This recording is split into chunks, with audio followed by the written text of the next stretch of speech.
সকলে বক্তব্য রেখেছেন যে আমরা কি জুলুমের মধ্যে ফ্যাসিবাদ পার করে আমরা এই পর্যায়ে এসেছি। আমার মনে হয় আওয়ামী লীগ 17 বছরের আওয়ামী লীগের কোনো রাজনীতি কখনো ছিল না। তাদের রাজনীতি ছিল 71কে বিক্রি করা, 71-এর চেতনাকে বিক্রি করা, এবং তারা ধরেই নিয়েছিল, তারা আওয়ামী লীগ আবিষ্কার করেছিল, চালু করেছিল এই সংখ্যালঘু শব্দটা। কিন্তু বাংলাদেশ জাতীয়তাবাদী দল সংখ্যালঘু শব্দে বিশ্বাস করে না। আমরা এমন একটি দল, আমাদের নেতা শহীদ রাষ্ট্রপতি জিয়াউর রহমান স্বপ্ন দেখেছিলেন বাংলাদেশ জাতীয়তাবাদী বাদের। আমার শরীরে যেরকম রক্ত প্রবাহিত হচ্ছে, আপনার শরীরে একই রঙের রক্ত প্রবাহিত হচ্ছে।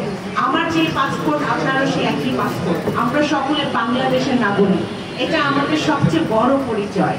আমরা যে ধর্মেরই হই না কেন, যে বর্ণেরই হই না কেন, আমরা কেউ সংখ্যালঘু নই। আমরা সকলেই সমান, আমরা সকলে এদেশের মানুষ, এদেশের নাগরিক।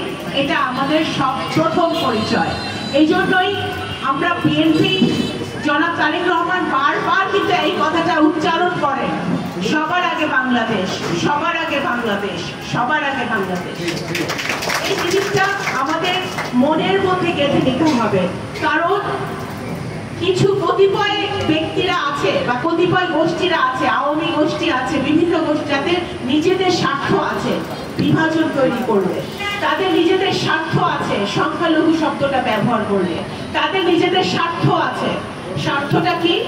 গত 15 বছরে আপনি রামুর ঘটনা বলেন, বিভিন্ন জায়গায় যেখানে আমাদের হিন্দু বৌদ্ধ ভাই বোনরা নির্যাতিত হয়েছে, তাদের জমি জমা, মন্দির মসজিদ আঘাত হয়েছে, দেখা গেছে যে লোকাল আওয়ামী লীগের এমপিরাই সেটা করেছে প্রভাব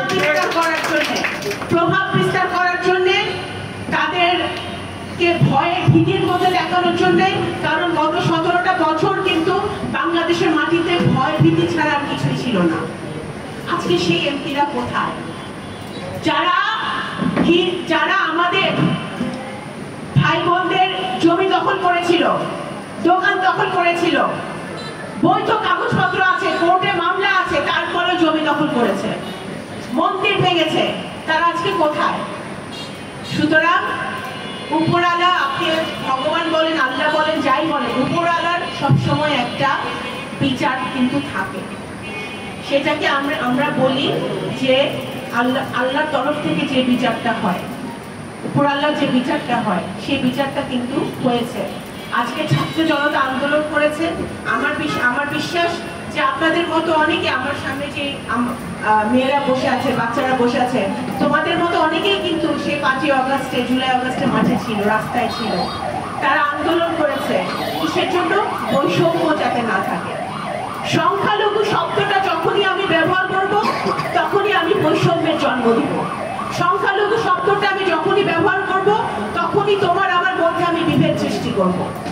সুতরাং বৈষম্য বিরোধী যে আন্দোলনটা আমাদের ছেলেমেয়েরা, আমাদের ভাই বোনরা করেছিল, সেটা শুধু চাকরির জন্য নয়, সেটা প্রত্যেকটা ক্ষেত্রে, জীবনের প্রত্যেকটা চলার পথে, জীবনের প্রত্যেকটা ক্ষেত্রে, শিক্ষা, স্বাস্থ্য, বাসস্থান, আমাদের ন্যূনতম যে আমাদের অধিকার সরকারের কাছ থেকে আমাদের পাওনা, সেটা বুঝে নেওয়ার জন্য আমাদের হিন্দু বৌদ্ধ খ্রিস্টানের পরিচয় দরকার নাই। আমরা এদেশের নাগরিক, এটাই আমাদের পরিচয় যথেষ্ট। সেই বাংলাদেশ জাতীয়তাবাদী দল গড়তে চায়। সেই বাংলাদেশ গড়তে হলে আমাদের সকলকে, সকল ধর্ম, মত, গোত্র, জাতের ঊর্ধ্বে উঠে কাজ করতে হবে। আমাদেরকে সবাইকে ঐক্যবদ্ধ থাকতে হবে, নিজের ভালোটা বুঝতে হবে যে কারা আমাদের জন্য ভালো করছে। আপনারা যারা হিন্দু বোনরা আছেন, ভাইরা আছেন, আপনারা সকলে শিক্ষিত, এখানে সবাই, কেউ কোনো জায়গায় পড়াশোনা করছেন, কেউ চাকরি করছেন, আপনারা সবাই শিক্ষিত। আপনারা নিশ্চয়ই বাংলাদেশ জাতীয়তাবাদী দল প্রণীত, জনাব তারেক রহমান প্রণীত 31 দফা আপনারা দেখেছেন। না দেখে থাকলে আমি হিন্দু বৌদ্ধ খ্রিস্টান ফ্রন্টকে আমি জোর গলায় অনুরোধ করবো আজকে যে আপনারা যেন 31 দফাটা আপনাদের কমিটি সহ, আপনাদের আন্ডারে যারা যারা আছে সকলকে 31 দফার বইটা বিলি করবেন, তাদেরকে পড়তে দিবেন।